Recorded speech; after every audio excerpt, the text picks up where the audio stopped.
O'zbekistonda shunaqa murakkab operatsiyalarni xususiy klinikalar mana shunchalik bajarilayotganligi, shunchalik operatsiyalarni o'tkazishayotganida men hayratda qoldim. Men murojaat qilganimda bu juda og'ir operatsiya, katta operatsiya deyishdi.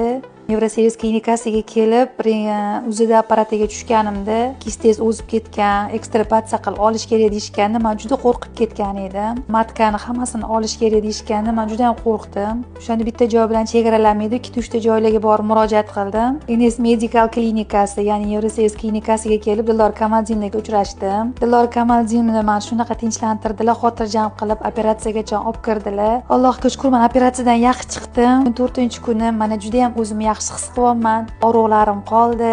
Asli holimga qaytyapman. Dildor Kamaldinovdan juda ham minnatdorman. Umrlari uzoq bo'lsin. Bolalariga bosh bo'lsinlar. Shunchalik mana qutulib, o'zimga kelishimda juda katta yordam berdilar. Klinikaning administratsiyaga, barcha shu yerdagi hamshira qizlar